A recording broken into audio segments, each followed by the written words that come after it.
Hi guys, welcome to creating wealth. तो आज बात करेंगे दीपक नाइट्राइट स्टॉक के बारे में। थोड़ा बहुत कुछ चहल पहल देखने को मिल रही है इस स्टॉक के अंदर भी, जैसे ऐसे जो है इंडेक्स एक बुलिश ट्रेंड में जो है जाते हुए दिख रहे हैं, पॉजिटिव ट्रेंड में जाते हुए दिख रहे हैं। तो कहीं ना कहीं केमिकल स्पेस में भी थोड़ा बहुत कहीं ना कहीं एक हलचल मचती हुई दिख रही है। दीपक नाइट्राइट का स्टॉक भी कहीं ना कहीं एक पॉजिटिविटी की तरफ जाता हुआ दिख रहा है।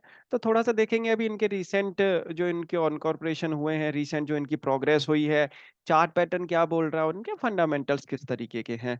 तो अभी मैं आपके सामने सबसे पहले रख रहा हूँ कि इन्होंने जो रीसेंट प्रोग्रेस जो की है उसके बारे में बात करेंगे।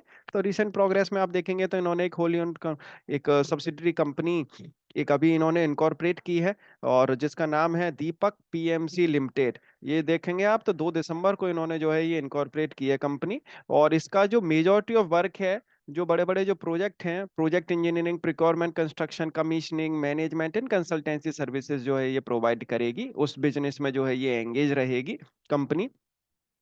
एंड साथ के साथ आप देखेंगे तो एक ये कंपनी है दीपक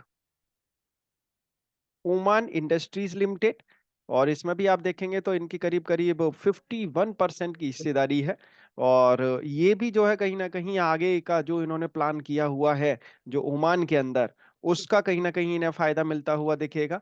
और साथ के साथ आप यहाँ पे ये देखेंगे दीपक केमिकल टेक लिमिटेड। तो दीपक केम टेक लिमिटेड जो है, इन्होंने एक न्यू प्रोडक्ट अपना लॉन्च किया है, और जिसका नाम है वेंजो ट्राइफ्लोराइड। तो कंपनी जो है एक नया प्रोडक्ट बनाने जा रही है, बना रही है। और ये कहीं ना कहीं कंपनी के लिए जो प्रोडक्ट ये जो लॉन्च कर रही है, इससे इनको काफी होप है आने वाले टाइम में। और बैलेंस शीट में भी कहीं ना कहीं इसका एक एडिशन देखने को मिलेगा। तो ऐसा नहीं है, बड़ी ही प्रोग्रेसिव कंपनी है। इन सब चीजों को देख के लगता है कि हाँ, स्टॉक एक जगह पे कहीं ना कहीं मूव कर रहा है, काफी टाइम से कंसोलिडेट कर रहा है, लेकिन पीछे कहीं ना कहीं एक बेस भी स्ट्रांग होता हुआ जा रहा है। ऐसा नहीं है कि कंपनी कुछ नहीं कर रही है। तो सबसे बढ़िया बात ये रहती है किसी भी स्टॉक को अगर आप चूज कर रहे हैं, कि जो मैनेजमेंट है वो प्रोग्रेसिव माइंड है उसका या नहीं। वो कुछ ना कुछ करते रहना चाहिए फ्यूचर के लिए। तो कहीं ना कहीं स्टॉक के अंदर मूवमेंट देखने को मिलेगा, स्टॉक ज्यादा गिरेगा नहीं। वही चीज दीपक नाइट्राइट के अंदर देखने को मिल रही है। बहुत ही स्ट्रॉन्ग कंपनी है केमिकल स्पेस से। अब थोड़ा सा यहाँ पे देख लेते हैं कि इनके किस तरीके से नंबर है। 318 की आप देखेंगे बुक वैल्यू है। और यहाँ से स्टॉक अभी देखेंगे तो कोई 10 गुना भी स्टॉक नहीं है। और डेप्ट ऑलरेडी रिड्यूस की है, डेप्ट फ्री कंपनी है। यहाँ पे अगर आप देखेंगे तो कुछ समय से इनके जो नंबर्स हैं वो कुछ खास आते हुए नहीं दिख रहे हैं। लेकिन तब भी देखेंगे तो प्रीवियस 2 क्वार्टर से 200 करोड़ के ऊपर का प्रॉफिट तो आ ही रहा है। और यहाँ पे अगर आप सेल्स देखेंगे तो सेल्स भी यहाँ पे इंक्रीज होती हुई दिखी है दिसंबर 2023 वाले क्वार्टर के अंदर। तो क्वार्टर 3 के अंदर जो है इनकी सेल्स भी इंक्रीज हुई है, हालांकि प्रॉफिटेबिलिटी थोड़ा डाउन रही है।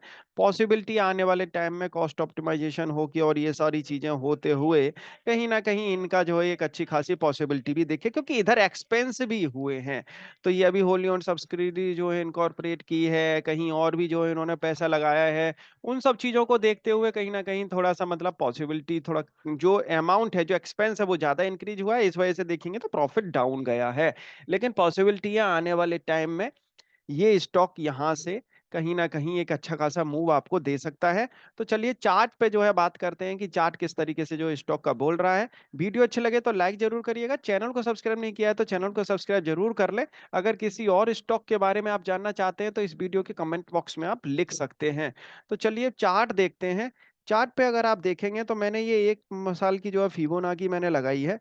फिबोनाकी टूल में जो है ज्यादातर यूज करता हूँ। और यहाँ पे आप देखेंगे तो स्टॉक ने जो है ये अक्टूबर 2021 में जो ये कैंडल बनाई थी उसके बाद में इसको क्रॉस नहीं कर पाया है। आप देख सकते हैं काफी अच्छा खासा टाइम हो चुका है, 2 साल से ज्यादा हो चुके हैं। स्टॉक एक ही जगह पे कंसोलिडेट कर रहा है। 2500 रुपये का हाई है और 1700 रुपये का लो है। अब यहाँ पे अगर हाई लो की बात करें तो पिछले 1 साल से आप देखेंगे तो स्टॉक का ट्रेंड, अब यहाँ से अगर देखा जाए तो स्टॉक का ट्रेंड 1 साल तक पॉजिटिव रहा है। और फिर थोड़ा बहुत डाउनफॉल आया भी है, लेकिन अभी भी पॉजिटिव ट्रेंड में बना ही हुआ है। तो यहाँ पे अगर बात करें तो स्टॉक ने पिछला 1 साल में जो लो लगाया है वो लगाया है करीब 1732 रुपए का।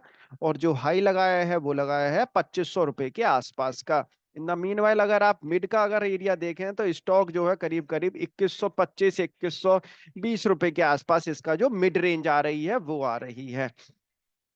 तो इसके हिसाब से अगर देखा जाए तो स्टॉक अपने मिड रेंज के ऊपर है, 2220 रुपए के आसपास जो है काम कर रहा है, अपने पॉजिटिव ट्रेंड में जाने की कोशिश कर रहा है। ये वाली कहीं ना कहीं जो कैंडल बन रही है, ये कहीं ना कहीं ये इंटेंशन एक कहीं ना कहीं इसमें दिख रहा है कि यहाँ से एक पॉजिटिव ट्रेंड चालू हो सकता है, स्टार्ट हो सकता है। क्योंकि यहाँ पे देखेंगे तो ये जो स्टॉक यहाँ तक जो गया और उसके बाद में जो डाउनफॉल आया है, तो यहीं तक ही जो है ये सीमित रह गया है, लिमिटेड है, इसके नीचे नहीं गया है। तो यहां से लेकिन अब ये जो कैंडल बनती हुई दिख रही है 50% की रेजिस्टेंस के ऊपर से, जो ये न्यूट्रल रेजिस्टेंस होती है इसके ऊपर ही जो है कहीं ना कहीं कैंडल बनती हुई दिख रही है, और अपने एक बुल ट्रेंड में जाने की ये कोशिश कर सकता है स्टॉक यहां से। तो अगर देखेंगे तो अगर यहाँ से ये स्टॉक बढ़ता है तो 2500 रुपए तक का भी अगर एरिया अगर देखा जाए, तब भी यहाँ से कहीं ना कहीं 300 रुपए की चाल स्टॉक दिखा सकता है।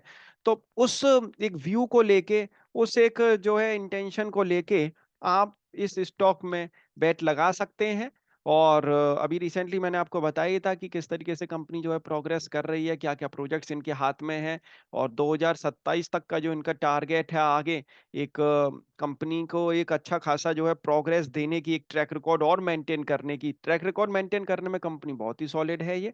तो उन सब चीज़ों को देखा जाए तो मैनेजमेंट बहुत ही एक स्ट्रॉन्ग लेवल से वर्क करता हुआ दिख रहा है, पॉजिटिव माइंडसेट के साथ जो है वर्क करता हुआ दिख रहा है, और आत्मनिर्भर बनने की कोशिश कर रही है कंपनी, और कर भी रही है। एसीटोन फिनोल का इनका जो बिजनेस है वो बहुत ही अच्छा खासा मुझे लग रहा है, आने वाले टाइम में उसमें हाई डिमांड आने की पूरी की पूरे जो है चांसेस हैं। तो उन सब चीजों को देखा जाए तो दीपक नाइट्राइट बहुत ही एक बेटर परफॉर्म कर सकता है आने वाले टाइम में। काफी टाइम से स्टॉक ये चला भी नहीं है, अब कहीं ना कहीं थोड़ा बहुत ये जो मूवमेंट दिख रही है, हो सकता है कि यहाँ से स्टॉक ये बढ़ता हुआ दिखे, और केमिकल स्पेस में भी थोड़ा मूवमेंट देखने को मिल रही है। अपना भी आना कि एक बार जरूर एनालिसिस करें, उसके बाद ही स्टॉक को बाई सेल या होल्ड करें। Thank you for watching this video.